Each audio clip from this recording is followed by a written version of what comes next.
سیاسەتی ئاسمیلاسیۆن واتە پاکچاوی ڕەگەز و زمانی کوردی سیاسەتی زیاتر لە 100 ساڵی داگیرکەرانی وڵاتی ئێمە بووە، بە تایبەتی لەو ناوچانەی لە ناوەندی کوردستانەوە دوورن. هەمیشە داگیرکەران وایان زانیوە سەرکەوتوو بوون، توانیویانە ڕێگر بوون لەوەی مناڵی کورد ئاشنای زمان و ناسنامەی خۆی بێت، هەرچیان پێکرابێت کردویانە.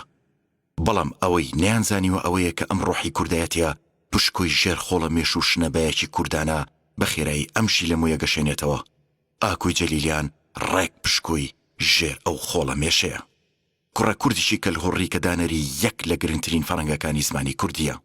ڕەنگە بۆ نووسەرێکی کورد لە سلێمانیان هەولێر یان مەهاباد و سنە و ئامەد نووسین و ئامادەکردنی فەڕەنگی کوردی زۆر سەخت و دژوار نەبێ.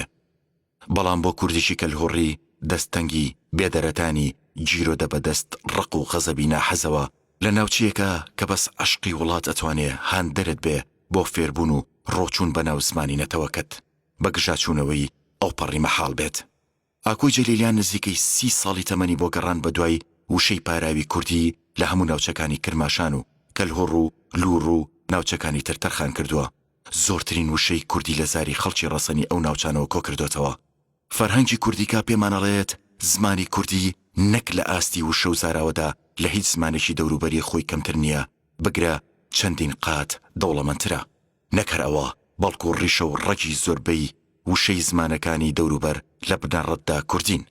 ئێستا کاری فەرەنگەکە تەواو بوو، بەڵام لەبەر بێدەرەتانی تا بەرگەی نۆی چاپکراوە و چاپی و باقیاتی بەرگەکانی چاوەڕووی دەرفەتی گونجاون.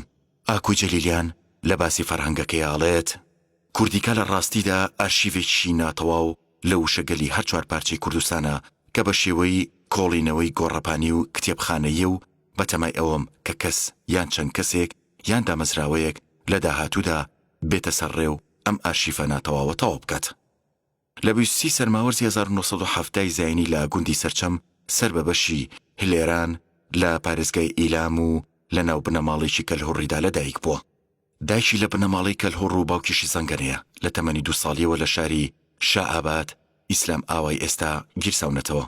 بەشێک لە بەرهەمەکانی بریتین لە فەرهەنگی باشوور کە 45,000 وشەی کوردی ناوچی کرماشان و ئیلام و لوڕستانە، ڕنگنامە کۆمەڵە چیرۆک، ئاگر ملوچ ڕۆمان بە زاراوی کرماشانی، زەڕینە و سیمینە 4 بەرەک کە کۆکردنەوە ساختکردنەوەی تێکستی فۆلکلۆری ناوچەکانی کرماشانە وەک خۆنراوە و پەنتی پێشینان و مەتەڵ، تاریخخانە، گەنجینەی زاراوە ئێرانیەکان، ئێنسکلۆپیدیای کوردیکە.